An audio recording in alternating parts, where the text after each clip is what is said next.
I am live. Yay! Okay.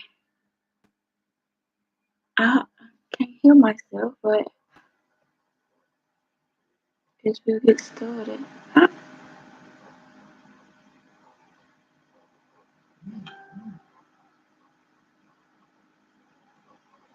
What is that?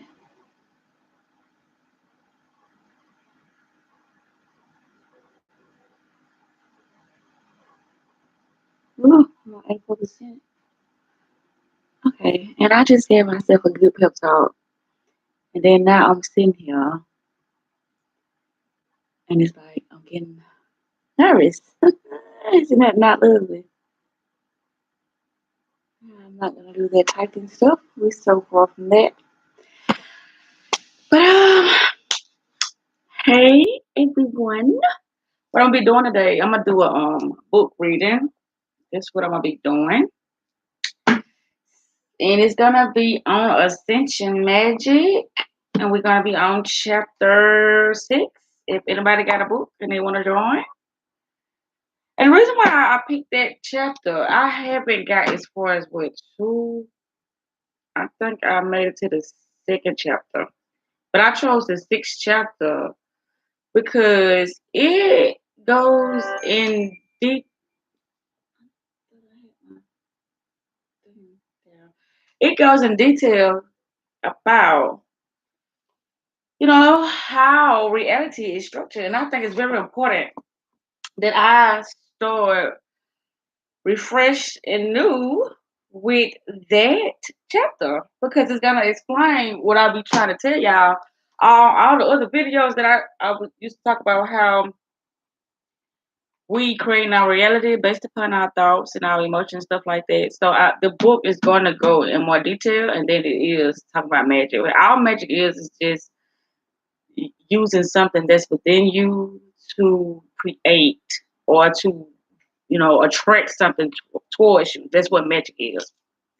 Because, majority of people, when they need something, they pay people or some of that aspect. But magic is you using your inner capabilities to bring forth the things that you want effortlessly. So that's what magic is. That's what I say magic is because there's many different definitions of what magic is. But I guess we should get started, right? This feels funny. It's so quiet. I'm used to being so loud, but okay. New things, new things, new things. Okay, so we're just talking about is the structure of reality. And also, I said before I got off the live that I was gonna do a tarot card, pull, so we can get a little bit of that encouragement. But anyway, on to the book read. Okay, so mystics in the Ascension paradigm spend a great deal of time and thought trying to understand the unseen worlds and humanity's place in them. Mystics throughout the ages have developed models of reality to describe the unseen worlds. Many people use these models described in the hierarchical terms. I say that so wrong. Hierarchical terms, a spiritual roadmaps charting their path and guiding their ascent back to the source of the creation. The basic principles of correspondence is often expanded to as above, so below, as below, so above, as within, so without. And many mystics see parallels between our spiritual anatomy and these unseen dimensions. The many cells of our multi-dimensional consciousness exist in these realms. It says the many cells like the many multiple versions of yourself, the many cells of our multi-dimensional consciousness exist in these realms. The concept of multiple dimensions of reality is a common point of almost all mystic traditions. Each tradition recognizes that reality, consciousness, and life are not limited to the physical plane. I'm going to read that again. It says each tradition recognizes that reality, consciousness, and life are not limited to the physical plane. That's probably why I feel uncomfortable because I could have been sitting over there. Anyway, one quote attributed to Jesus in the New Testament has been interpreted as Jesus' own teachings on the dimensions and ascension. In my Father's house are many mansions, and if it were not so, I would have told you. I go to prepare a place for you. John 14:2. Each dimension is a different mansion, a different room in the structure of reality. Mystic traditions have attempted to map reality, and many have succeeded. Each map is a tool and a symbol of truth that often defies language. These symbols sometimes help us relate to concepts that are beyond our human understanding. No system is the absolute truth. Sure ain't. Each system expresses things in terms of its culture, psychological psychology. I don't know why I said psychology and spiritual traditions. Even though the systems are all different, it is not surprising to find so many common themes because the human perspective is a common denominator in all of them. That's right, human uh, perspective. It says the world tree. Shamans were the first to use their otherworldly journeys to create maps of non physical worlds, the unseen worlds, through trance inducing techniques, including drumming, dancing, herbs, and meditation. Shamans can send their awareness out from the body to explore the etheric realities. There, they encounter a vertical axis, which takes shape as a mountain, a letter, or most popular, a tree known as the world tree, the center of the universe. The center of the universe. The world tree is found in many mythologies, including those of the Norse, the Celtics, and Siberians. Many modern shamanic practitioners practitioners continue to use their image of the tree, as the roots give access to a realm below, and the branches give access to a world above. Hmm. Okay, the middle world. The middle realm is the physical world of mortals, the land of humanity. It is the realm of cycles, seasons, and change. The middle world contains the entire time space continuum, not just the present moment, but also the past and all potential futures we can experience. Hmm. Potential futures we can experience. Lower worlds, which would be the underworld. Below the middle world is an inner earth, an underworld that truly has nothing to do with the Christian concept of hell, mhm, but is also a place of the ancestors and primal beings.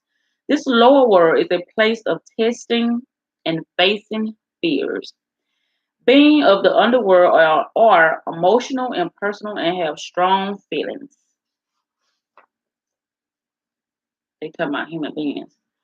Above the middle, okay, they say the upper world.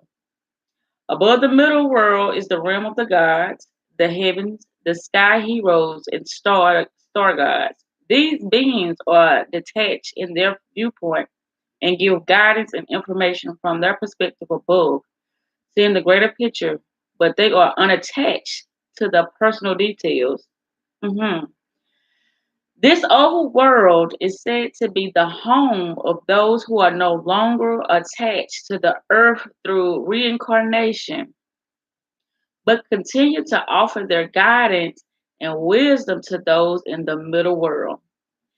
Each of the three worlds of reality corresponds to an aspect of the self. The middle world corresponds to the middle self, the ego, and the physical body. The upper world is connected to the higher self, the super consciousness.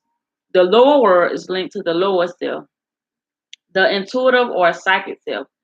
By exploring all through these realms, You build a relationship with these three parts of yourself. Hmm. The tree of life. I remember the tree of life was in the what is the Garden of Eve? Hmm. Another tree model used in our effort to map reality is the tree of life.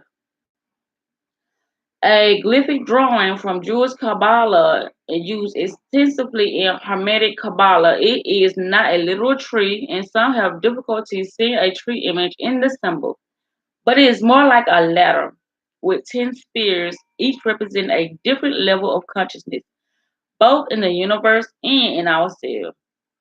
The 10 spheres in the 10 spheres are known as the what is it? I think it says the Sephiroth, which translates to emanation, referring to emanation of energy from the divine source creating our reality. Each sphere corresponds to a number, an aspect of astrology, an archangel, and a spiritual experience. Magically, there are also associations with animals, stones, plants, and scents, meaning the stuff you can smell. The Sephiroth are arranged in a specific pattern of sacred geometry that visually describes the relationship between the 10 spheres, which are connected by 22 paths. Each path corresponds to a tarot card and a letter of the Hebrew alphabet. These associations map the process, spiritual and psychological needs to move from one level of consciousness to another. And the system of Kabbalah provides texts, rituals, and meditation to facilitate these processes. The 10 spheres are numbered in order from the least dense and most spiritually per Sephiroth to those that are more dense, more personal, more human in scope. Some think of the tree of life as being rooted in the bottom. The 10th sphere, Makuth, Makuth. I think I said that right, Makuth. Um, no, I didn't. But the older depictions actually describes an upside down tree with its roots in heaven. There is a similar image of an upside down tree in Hindu texts such as the Bhagavad Gita. The blessed Lord said, "The wise speak of the internal what is that? Asvath tree with its roots above its branches here in this world. Its leaves are the Vedas." These words are so Whoever understands these trees knows the most sacred wisdom. What movie did Avatar when they had the wisdom trees in that movie Avatar? Whoever understands these trees knows the most sacred wisdom. The material world is the manifestation, the fruit of this heavenly tree. The material world. Within the fruit is the seed to grow a new tree. That's a new tree. A new root into the divine. Each of us is the tree. Huh. Each of us is the tree. Each of us contains the mystery, the seed that will lead to a continual connection with the source. From a Kabbalist perspective, ascension, at least the first stage of it, is the climbing of the path from the Makus to the Yasod, ultimately making our way to the Tippara. Ascension is not a simple meditative projection of the tree, but a true fundamental shift of consciousness, of reality of the path. Instead of human consciousness being rooted in the Makuth, it moves a step higher to the Yasad or even the Tipper. In the process of ascending the tree, we do not necessarily lose our physical body. We simply find our awareness centered on another level of consciousness. The physical world of Makuth is no longer the sole priority. We still have our bodies in the Makuth, but the root of our consciousness is centered in another higher realm. Okay, now we're going to get into 7 planes of existence, which is the divine, the psychic, the mental, the emotional, the astral, the etheric, and how do I say the physical. But I'm gonna put that in the chat box so y'all can see that. 'Cause if I don't do this, I'm gonna do that. So we have number one, the divine. These are the I should have put that first, right? Oh geez, I should have, you know what? I should have stayed sitting over there. The seven,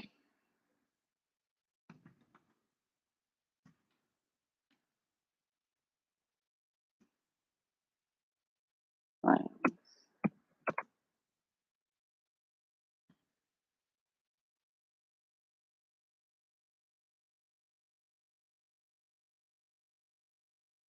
it is so quiet. It needs to be like that though. Divine. Number two, I keep saying lowercase, it's psychic.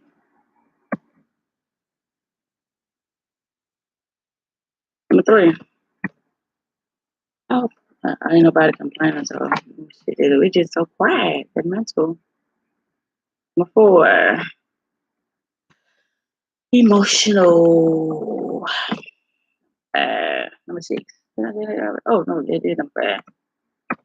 Number five. Number five. The astral. Six. The etheric. And number seven, physical. Y'all be thinking it's just one world. No, it ain't. It's more than one world. You just been taught it was one world. But it's more than one. Divine, psychic, mental. Oh, I spelled it wrong. Emotional. I forgot my y'all. Etheric in the physical. But yeah, those would be the seven planes of existence. And now y'all see, this can be tampered with. Yes, it can. But we're gonna go into this, figure out about these words. But I know a lot about it. It's just sometimes I have a hard time explaining to others because I've been experimenting with so much of the physical reality and the spiritual reality. But y'all gonna understand, the different labels of all the different planes and stuff like that. But anyway, here we go. It says the seven planes. I'm gonna move. I got to move because I can't do this. I can't do it no more. Then my laptop been died in the way and I ain't even know where near the doggone charger. So I gotta get to the charger. Oh, okay, that's much better. Much better. Put on the charger. I don't know what made me think I could do it right there anyway. But here we go. Here we go. Here we go. Here we go. Here we go. All right. The seven planes of existence. In some esoteric lore, the universe is divided into seven planes of existence. Much like the Kabbalah. The higher we go up the ladder, the further away we move from human experience through the subtle layers of reality until we reach the divine sources from which the planes emanate. These planes are also said to relate to our own personal subtle anatomy, as we have a body on each of these planes of existence. We have a body on each of these planes of existence. Okay, first plane, the physical plane. The first plane is not a subtle plane at all, but it is physical, dense, and solid. It is a material world, and all things measured by the material senses. It is in the place of space and time, solid form and functions. It is in the middle world of the shamans, in the Safra or Makuth in the Kabbalah, the etheric plane. The etheric plane closely resembles the physical plane, providing an energetic spiritual template upon which the physical world is based.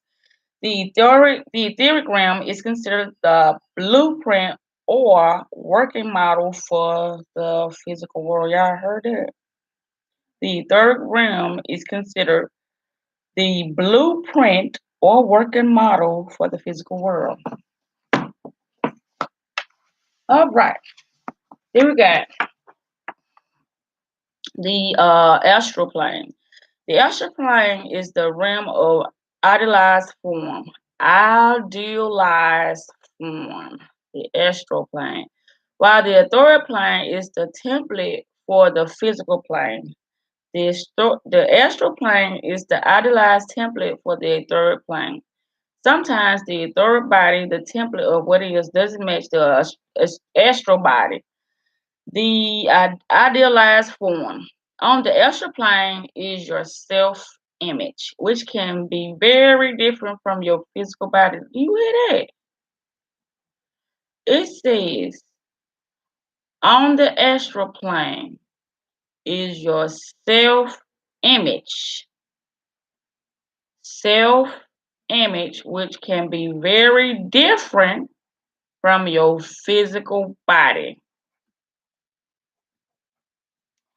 Everything physical has a astral form, but not all things astral has a physical form.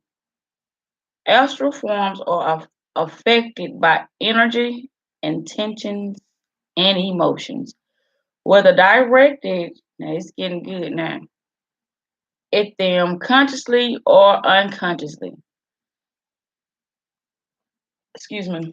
The astral correspondence of the place of war or violence can still be scared energetically, even if it has been cleaned up on the physical plane. Other places don't look special on the physical plane, but their astral energies unseen can be felt and create a sense of harmony or peace. The astral plane is the first realm of spirits from beneficent spirit guides to ghosts. It is related to the dream plane and the collective consciousness. The astral plane responds to strong emotions. Yeah, I hear that. The astral plane responds to strong emotion as the emotions influences the shape and form of the astral energy. And I think when I get, no, I ain't gonna do that. I'm gonna do a PowerPoint, and all this stuff that I'm talking about, I'm just gonna put it in the PowerPoint for y'all so y'all can have it to, for future references. Yeah, I want to look over it or something like that about the 7 different planes of our reality. Emotional plane. The emotional plane is sometimes called the higher astral plane. It is a part of the astral, but it is responsive to our highest and best emotions. Highest and best emotions, meaning like when you're feeling good, when you're happy, when you're not depressed, mm, including love. I just love some love. Yes, I do. Here we move beyond the lower astral forms of unwanted entities and ghosts. See, that's what they be talking about when they talk about um ghosts, and stuff like that, being spiritual attacked. They talking about your thoughts, your emotions, because that's how you attract other thoughts and emotions based upon your thoughts. It's like attracts like. You get more good thoughts or you get more bad thoughts.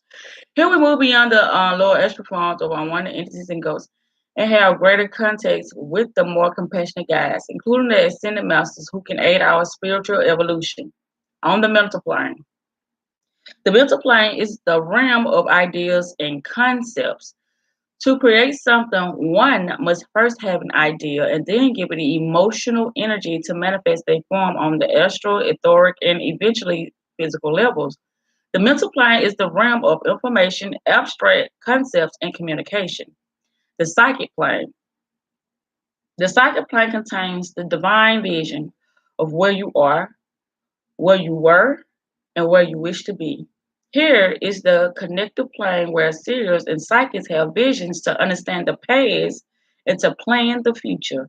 Everyone can operate on the psychic plane. When you remember something or when you project an image from a wish to a fear into the future, you are working on the psychic plane. Mm. The divine plane. The divine plane is the divine mind, the field of energy that surrounds and interpenetrates the other six planes. It is the container and source of all creation. The divine plane is where our highest self resides, our higher self. Mystic traditions use a variety of names for the seven planes. Some traditions describe them using the terms physical, astral, mental, Buddhic, atomic, monad,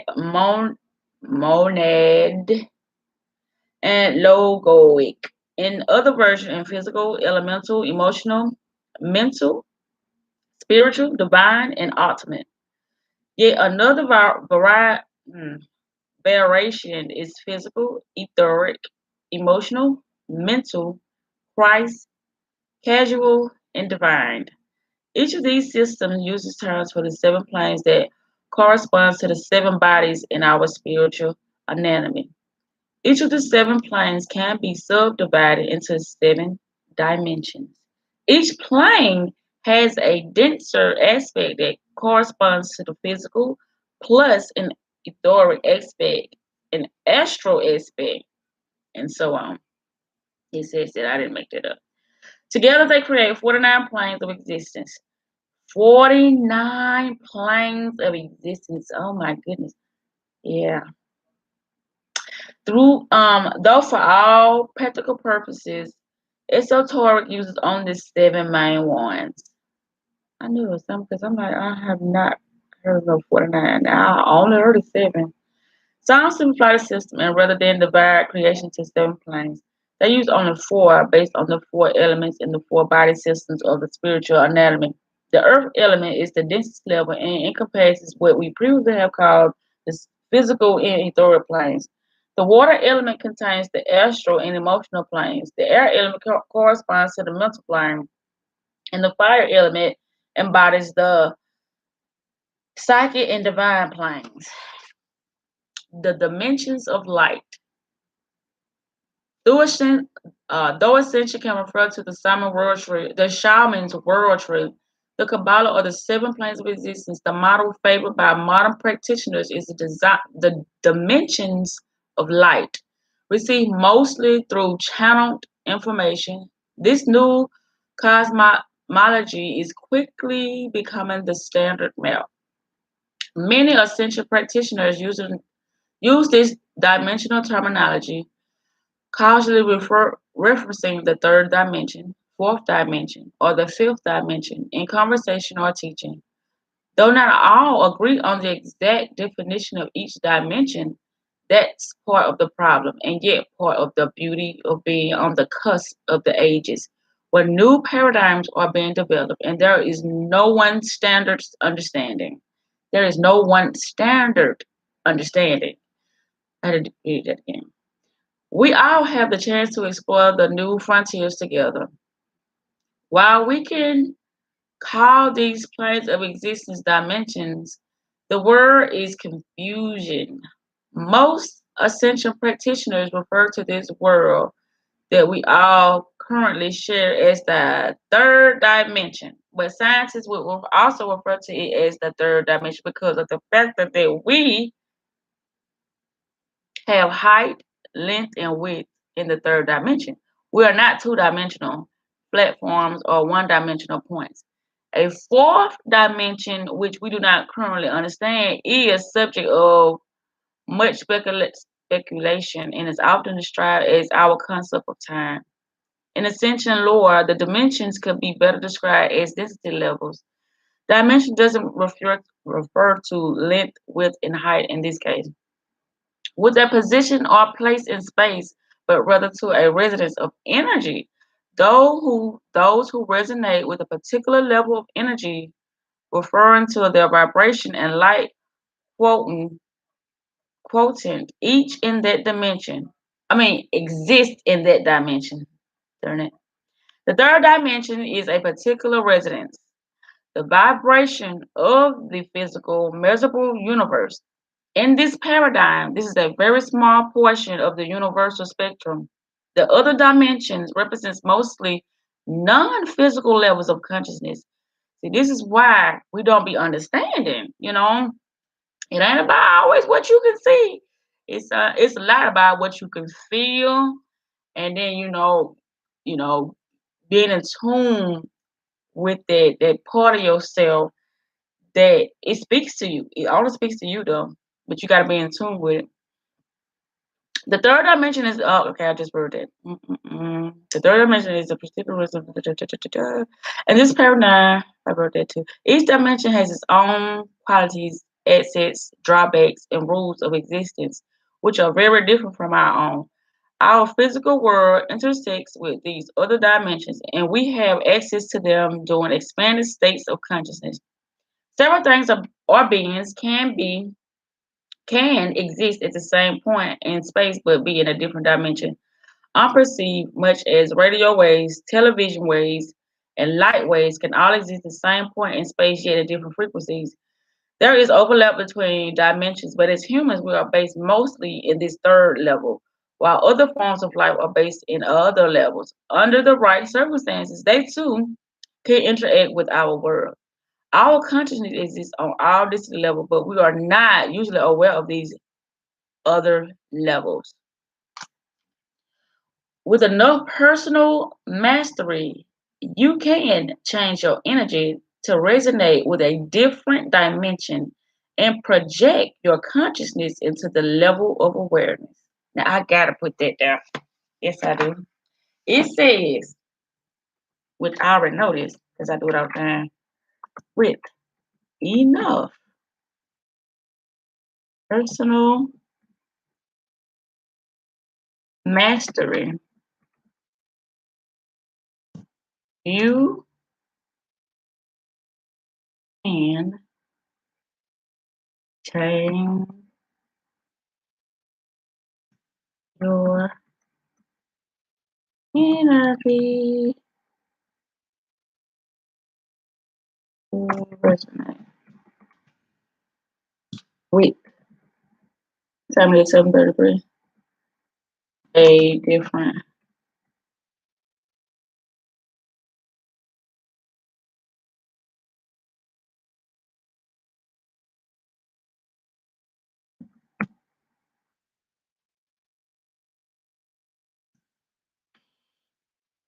and project your consciousness. See, that was the thing that confuses people when you say consciousness. They just think that consciousness is being aware of your physical around. There's no consciousness. It's something you can project outside your body to attract the things that you need in your life. That's what consciousness is. It just ain't something that just within you. It's awareness, and awareness can expand so far. What we can even imagine. That's why it's called consciousness. With enough personal mastery, you can change your energy to resonate with a different dimension and project your consciousness to that level of consciousness. But there you go, right there. That's what I want to make sure I put on there. Shamanic practitioners does this with when entering an altered state and visiting the worlds above or below. Entering an altered state. Isn't that lovely? But it's gonna be like I should have put it down. When I get off this live, I'm gonna make this be like a study book read for those who want to look back over this and have something to look on to get them familiar with certain terminologies and stuff like that. Because I know this stuff can be, it can like be so misunderstood because it has not been talked about.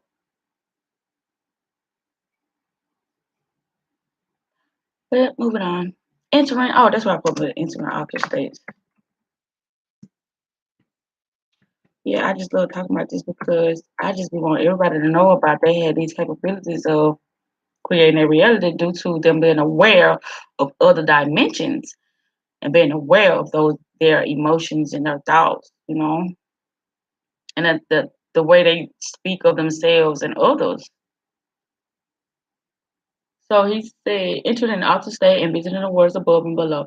A magician involved in a path working to climb the tree of life is using rituals invocation and the images of the tarot cards to alter his or her energy and reach a new dimension. Spiritually visiting the dimensions of light is the same process, just with a different paradigm. And like some practitioners in the other traditions, many ascensions believe that it's a ascensionist. Ascension Many ascensionists believe that if you have sufficient mastery, you can move your entire self, soul, mind, emotions, and body between dimensions. Though it is not necessary to become a discarnate entity to attune with other dimensions.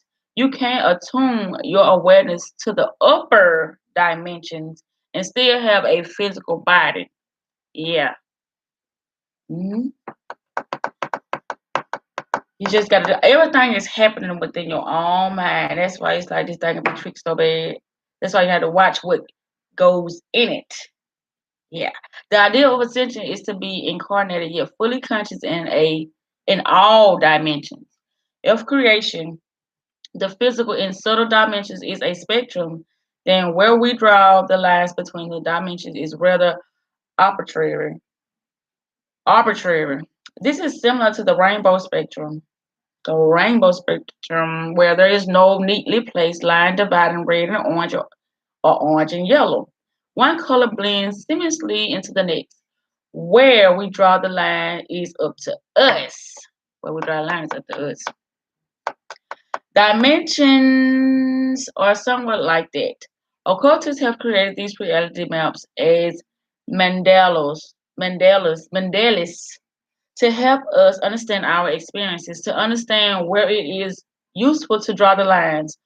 Though we can divide the rainbow into 12 colors, the easy and most useful model is divided into 7.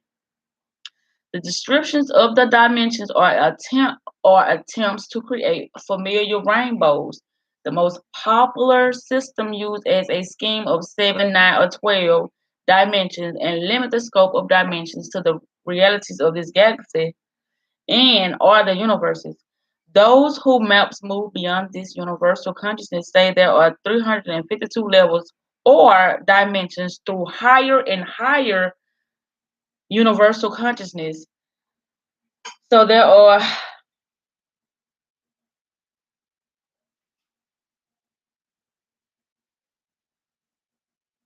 that leads back to the divine source. Within each dimension of light are multiple levels of awareness. A sub-dimension referring to as the overtones. Each of the 12 dimensions is divided into 12 overtones, creating 144 levels of reality. 144 levels of reality. Many ascensionists believe the entire planet is moving so gradually from the third dimensional conscious and vibration to the fourth dimensional consciousness, overtone by overtone, that we are not generally aware of it. That's the thing. That's what consciousness has been aware of it. Sometimes some speculate that we are in the higher overtones of the third dimension or even higher. As a species, we could still be physically in the third level. But hopefully one group consciousness is moving into an awareness that can includes the fourth dimension or even higher dimension. Where's my hmm.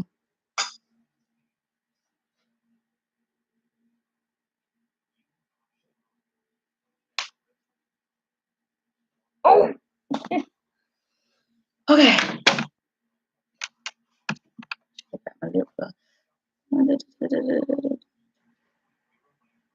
Okay, each dimension of light has a life form, a consciousness that acts as its guardian or caretaker. Each dimension of light has a life form, a consciousness that acts as its guardian or caretaker.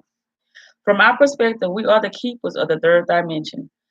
Though we've been doing a poor job of protecting our earthly world, other non-physical beings are the keepers and guides of the other dimensions.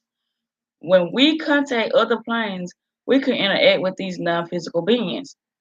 In the ascension paradigms, these beings are often associated with other star remnants of the shamans, star spirits, and gods. Modern teachings on the dimensions abbreviated their names with the number of the dimension followed by a capital D, such as 3D for the third dimension. The following descriptions of the dimensions is a synthesis of my own experience and several different teachings. Barbara Handclough is one of the front runners of explorations in the dimensional model of reality. Her pioneering books, Alchemy of Nine Dimensions, Decoding the Virtual Axis, Crop Circles, and the Mayan calendars in the Ple- Pleiadian agenda. Pleiadian agenda. A new cosmology for the age of life are some of the most complete and helpful guides to this material, focusing on the first nine dimensions. The first dimension. The first dimension is the sphere of planetary consciousness. It relates to the planetary being we call Mother Earth or Gaia from the Greek myth. Many, but not all, of the ancient myth describes the earth as feminine, as the mother. She gives us a body, our homes, our food, but eventually, like any good child, we must form an adult relationship with her based on love and mutual respect. People today are learning how to rebuild and repair their relationship with the earth. Look into the lore of culture that have a strong relationship with the planet, such as the ancient paganism and the surviving indigenous culture. The first density level is the first level of consciousness that connects us all because we all live in the biosphere of Mother Earth. If we do not consciously recognize it, even if we don't consciously recognize it, according to the Gaia theory of scientist James Lovelock, we human beings, along with all species on the planet, are like the specialized cells and organs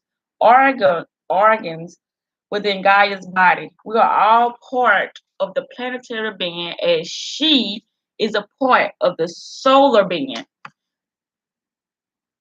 In no way does this diminish our own individual spiritual journey, our personal wants and needs, but it does put those individual needs into a large perspective.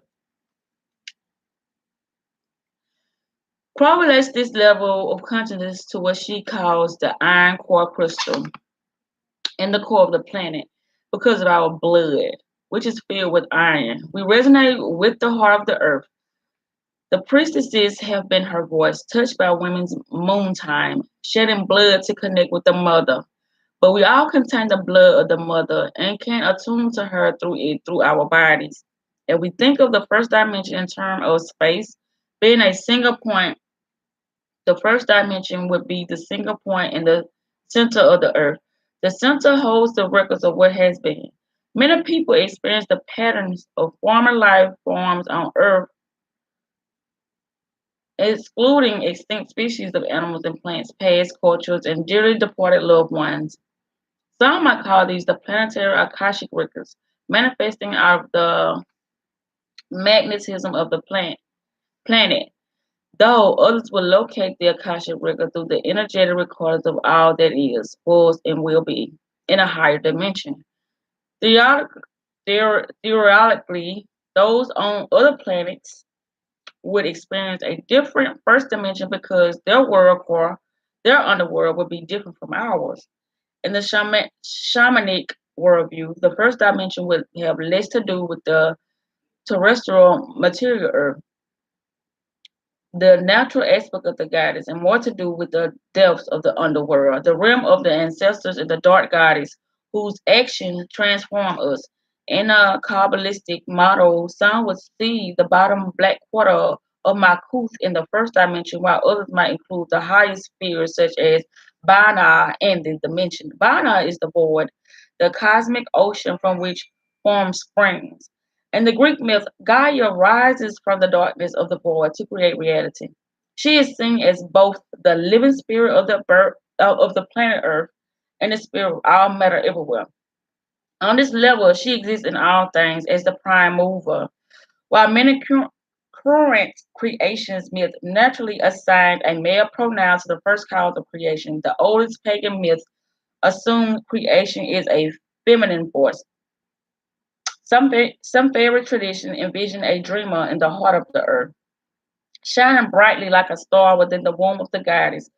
He is the one who dreams reality into being, while she manifests it. As mystics have the philosophy as above, so below, many traditions believe that the heart of the earth is really a star, and if you travel deep enough, you will find yourself in the heavens again. We are tuned to the consciousness of the first dimension to understand our primal nature and our relationship with the planet and all the other life forms on Earth. Through first dimension, we see the entire spectrum of life, past, present, and a potential future. We are in relationship with the planet. As our mother, she has called our souls here for a reason. The earth wants us here at this time for a purpose. And by knowing our past, we can better plan our future in harmony with the planet. The first dimension holds many secrets about the mother and the history of her children. Those attuned to this dimension can have great insight. In Greece, Gaia was the giver of prophecy. As her priestesses guided kings and commoners to make the most appropriate decision for the future. Second dimension. The second dimension is the consciousness level between the core of the planet and the surface, between Mother Gaia and humanity. The forces of nature that meditates between the heart of the earth and the world of humans are the beings who are the guardians of the second density level. There are the telluric beings known by many names. We call them elementals, nature spirits, and fairies. Though in other times they have been known as, excuse me, imps, goblins, and gremlins. Barbara Handclough also includes viral beings as a form of mineral life, as well as bacteria in the second dimension of consciousness. From a shaman view, this is a higher realm of underworld closer to the earth, much like the mantle is closer to the crust than is the core of the planet.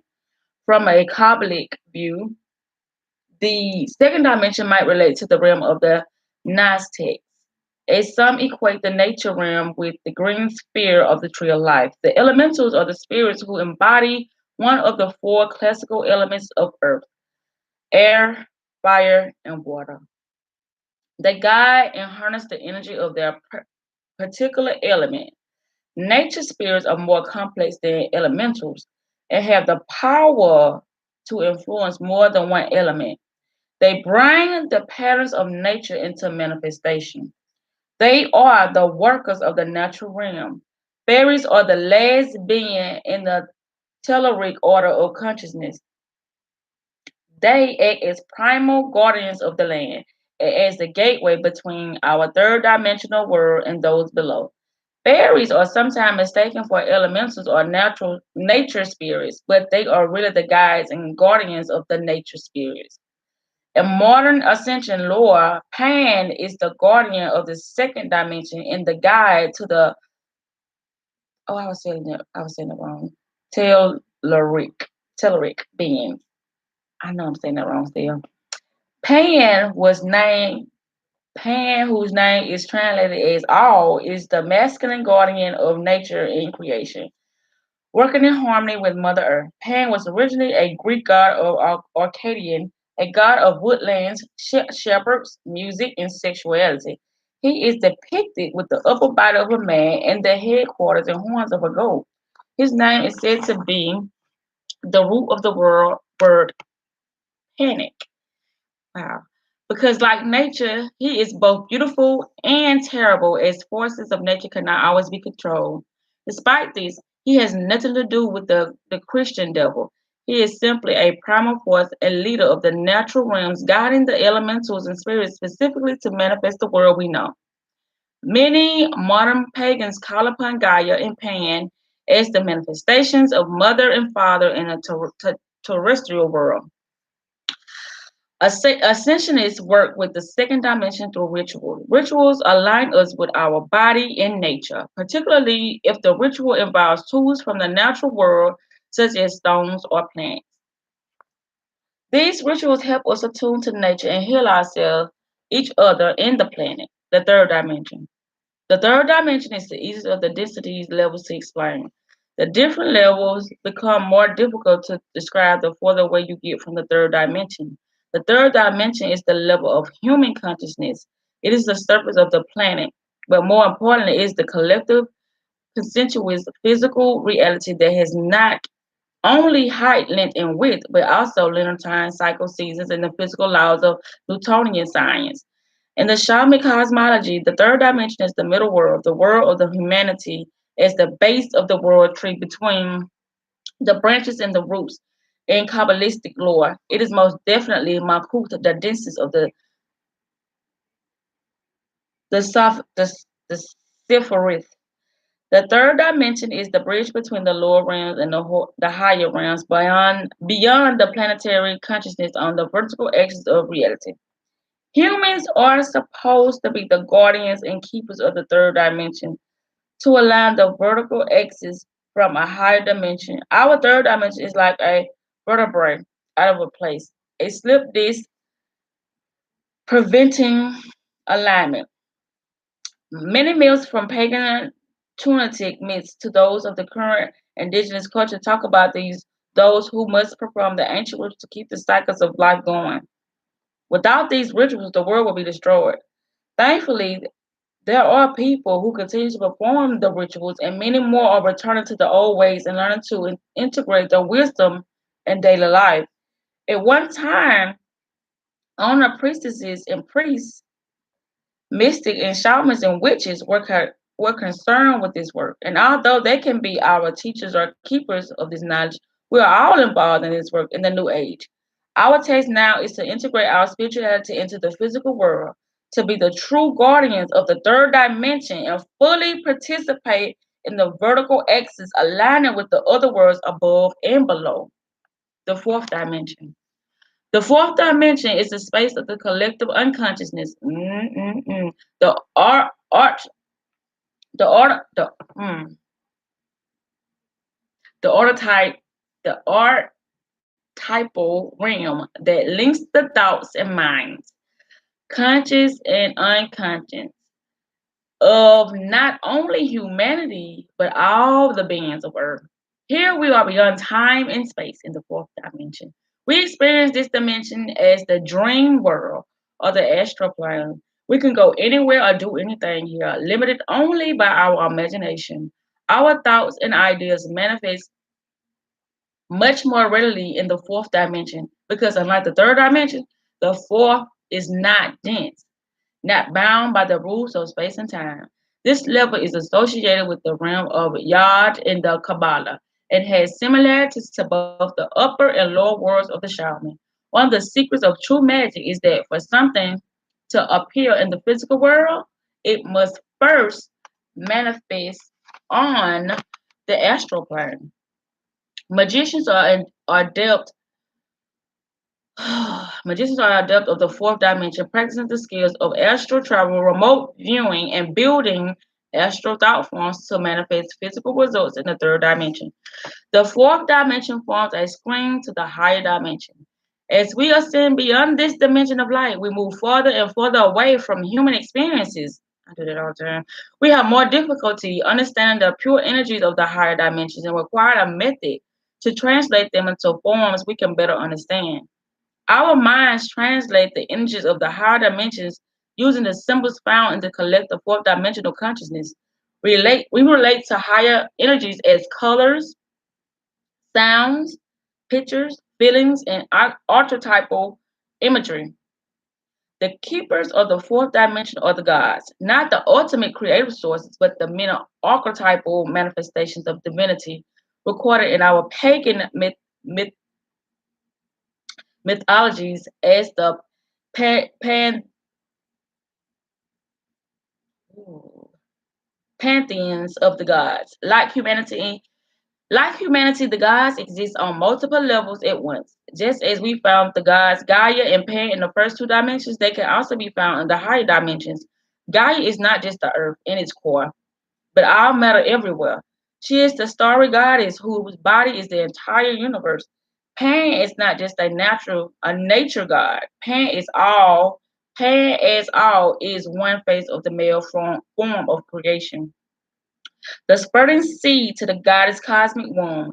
His seven reed pipe symbolizes the seven planetary powers of the ancient, and the spots on his furry cloak are the stars of the heavens. On another level, he is in the inspiring forces of the poetry and music, the god of inspiration. On yet another, he is the god of shepherds and woodlands, making the world grow, guiding the spirits of planets and animals, guiding the spirits of plants and animals. All of these different entities are connected through the figure of Pan. Each is a manifestation of Pan in a different dimension, like the same musical note being played in a different octave. The gods of mythology manifest in all these dimensional octaves depending on what aspect of the divine we are seeking to understand. But one of the most important ways in which the gods have manifested to humanity is through this canopy of the fourth dimension through story, song, myth, and ritual. The gods manifest through our dreams and psychological images. The power is translated into archetypal images common to humanity to help us better understand them and the mysteries of the cosmos. Even when we are not looking for divinity, we see their faces in our popular culture, in our books, and in movies. In the fourth dimension, the gods manifest in various guises known as the god forms. There is an almost universal image of the moon goddess, but she wears a different mask for different cultures and people.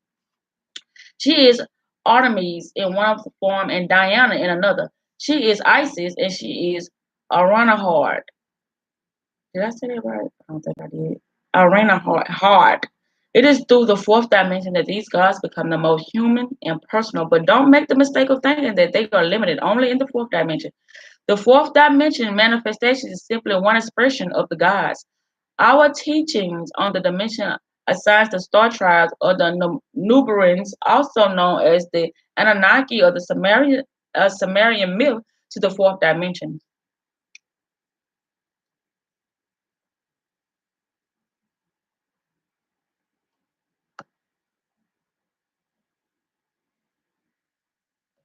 Hmm. I got lost in the reading. Right. But anyway, I see people coming and just left. Oh well. I'm gonna stop at the who's all this lot of reading. Oh Jesus. Oh my gosh. It's a lot of reading. Oh my goodness. I'm not gonna read all this. I did not know. See, I said it'll be a good place to start, but I did not know there was gonna be all this. I guess I'm gonna stop at 8. Yeah.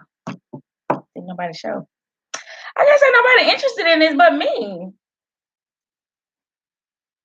Oh well. It'll get better with time. But I just think it's very important for people to understand about these different dimensions and how they are, attracting and manifesting things in their life due to them being uneducated and unknowledgeable of things that they are doing to them own selves just because they're ignorant and don't want to find out the things that they are doing to limit their life experience, to enjoy it in its full aspect. That is something to know. I know that's something to know. How you just oblivious to the things that the human body can do, the human brain, well, not the brain, but the mind, because the brain and the mind is two different things. The brain houses the mind, the consciousness. So, yeah, I'm gonna stop. Well, I don't remember where I was, but I'm gonna stop on. I'll teach on the missing scientist start traveling. Yeah, I think I was gonna start with the fifth one, but I'm gonna stop right here. Why am I following? Fine. And I said I was gonna do a tarot pull. So I'm gonna get the tarot card. That's on my thing. I'm gonna get a bunch of them. I'm gonna do a pull, and y'all let's see what I'm talking about. And the better I get at doing my tarot card reading, my tarot, my readings, then we'll be able to do that. And I've been trying to figure out if I'm gonna do the readings on a new channel Or if we want to do it on this channel, I probably need to do a new channel. Yeah, because it just ain't gonna look right to be on here. Because I'm already doing study time and other things, and so yeah, I'm gonna just get a whole new channel, and we're just gonna devote that to tarot readings and encouragement and starting our morning off with positivity and affirmations and mantras, and rituals. And it's just going to be a lot of good and, fun and positive and motivating things going on a new channel. Yeah. Mm-hmm. It's going to be exciting. I can't wait. I got my website going. Yeah. I got my cat tarot card. Yeah, I see. That probably be Alice in the Wonderland, but there's cat in Wonderland. But yeah. I'm gonna pull one card and then I'm gonna read y'all what it says, and then we're gonna wrap this thing up. Until next time, as always, before I go live, I give my notifications. So whoever come, whoever don't. Hey, you can just catch them after the live. They'll be there. So whoever wanna see them. But in due time, we're gonna, branch off and do some other stuff or whatever. But this is a learning channel. We learn about how we create our reality, and if we want to have better in life, we know it all starts with ourselves, our self-image, and the way we think about ourselves and things of that sort. Yeah, I know I'm shuffling these cards too many times. I know, but it's helping me focus on what I got to say too. Cause y'all know I get caught up so bad that I've been lost track of words. But yeah, so that's what's going on this channel. We just being positive, and yeah. Cause on the other channel, I'm gonna be coaching and stuff like that. Is through the tarot cards, and I'm gonna try to find other creative ways to, find ways of helping individuals be able to cope with the things that are going on within their lives and stuff like that. But it get better with time. Everything get better with time. But anyway, here we go. You finna pick one of these cards, and I'm gonna do the. Did I get the book? I don't think I got the book. I thought I get the book. Where did it go? I said I got the book.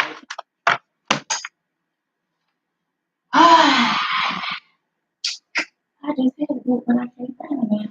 You know? Hold up, there you go, right there. In the book. The book is in the book. The little book. This book right here, I'm looking for the booklet. But in here, yeah, it's gonna be a lot of fun stuff going on. Oh no, it's gone. Where is it? The chest is card. Oh shit. I gotta figure out where is it. Whichever one I got now on, that gotta be it. Something told me not to put that in there. Oh, there you go, right there. I gotta take that out. Cause I ain't got no tape to tape it back on now. But anyway, we finna pull, y'all. And the reason why I like pulling is because it keeps you focused. It keeps no matter what you see or no matter what nobody say, it keeps you focused. And it be like, it has some inspiring, that's like lingering in your head to help you remember and to help you focus. And I love it. To help you remember and to help you focus. And that's how I do my life. Before I got introduced to the tarot cards, what I was doing is I would like make up my own affirmations, and that would keep me focused and positive, and that's how I continue on today. But one more shuffle, and I'm gonna pull and I'm gonna read, and we're gonna be over. Ain't nobody show. Yeah, you have to live up lives. I know. I'm like, would I would have came to my live? Probably so. I know I would have, because I go to a lot of lives that we have Cas Morado. That's what we got. So that would be the swords, the eight of swords. That's what the eight of swords. I'm gonna reach out what the eight of swords is. And after that, we are out. So y'all get a feel of what we're gonna be doing and how it's gonna be, but it's gonna get much better with time. With the eight of swords. Because it's always important to stay positive and to stay, I say to stay powered up because there's so many things that already be against us within our day anyway. So moved on to Ada Sports. It says, Cas Morado, freedom has a price. Do not tolerate slavery. Stay true to yourself, but be careful with love. The one for you may be not the one you thought at first sight. So, what is this? The Eight of Swords. I'm gonna put that up in the thing. Tarot card, Eight of Swords.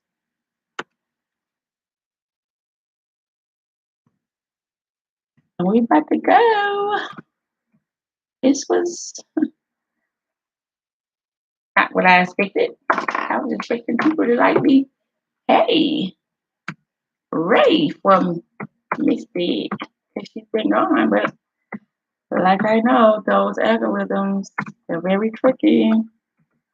Kind of sucks when unless you post like you shadow ban, but you're not. You just gotta continue to do it because it's like people don't be looking for you to come on. At Tarot we had the Eight of Swords. Yeah. So the Eight of Swords, you see what I mean about how it can tell you something to just keep you focused no matter what. Because you're gonna have things thrown against you in your day, Tarot card Eight of Swords. And it says, I'm gonna write the whole thing and then it's gonna be the end of the live. It was fun. I said I need to get back in it. I can't wait till I get my office space. And I'll be doing on a regular and sell my merchandise and just go from now. My method of coaching or presenting information to everybody is in a very peculiar way because that's how I taught myself. I didn't teach myself like everybody else taught themselves. I taught myself the way that I felt like I could comprehend it and, better utilize the information for what I need to use it for in the way I knew how to use it. But I got the results that I needed. Freedom has a price. So I always have a lot to talk about because I'm always going through something. But I don't never let nothing, keep me down. I keep moving no matter what. And that's what it's all about. That's why I'm like, I love doing what I do because it keeps me positive. It keeps me, striving for more, always more. I'm not talking about on a greedy level. I'm like more as far as expanding your consciousness. I know the more you expand your consciousness, the more removed you're gonna be from, the world because you're gonna be so busy building your world, you ain't gonna know what's going on in the world. Stay true to yourself, and that's why I like it. Because the ones who are not conscious, they will, I would say, not some do it. They know of stuff, but it's just like they don't want to give it up. Being conscious take a lot of work. Be careful with love. It really do. That's why a lot of people just play with it. But I don't play with it because it helped me out in a lot of situations. That's why I take it. Well, I don't take it like it's serious, like as far as, what argue with somebody about it, but I take it real serious as far as how I focus on it daily.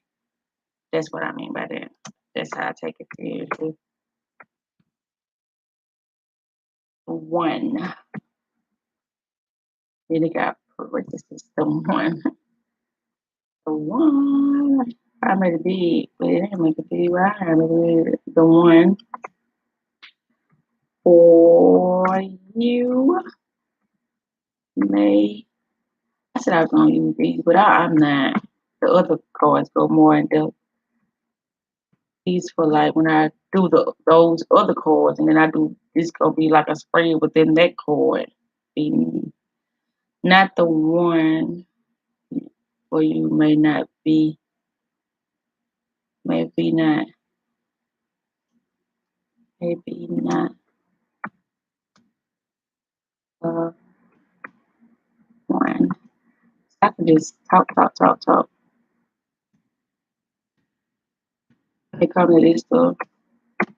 And my thing read something. I don't need to know a lot of the information. I just need to know what's for me.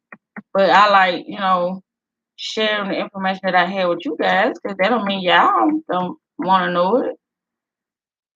As long as I know how to manifest and I know,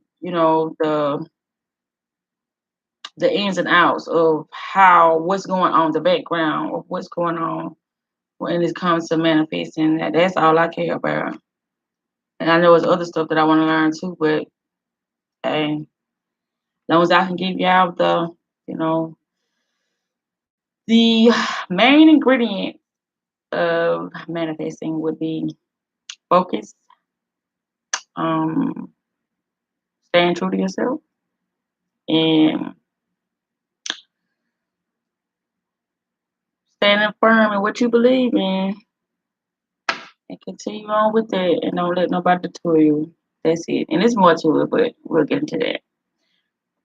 Cause I just keep it simple, cause it ain't no need to complicate it. Cause when you complicate stuff, it's gonna make you not want to do it no more. So that's why I said I keep it simple. Freedom has a price. Do not tolerate slavery. Stay true to yourself. But be careful with love. The one for you may be not.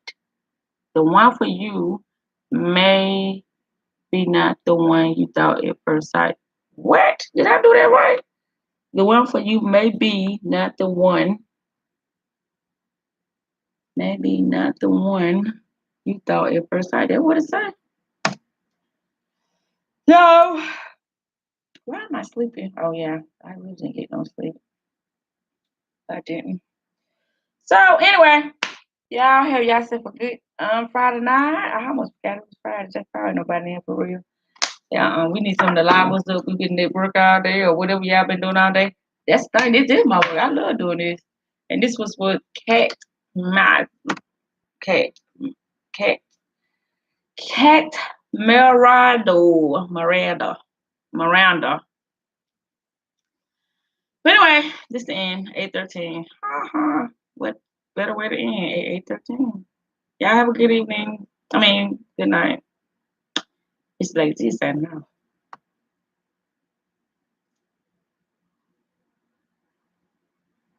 I know.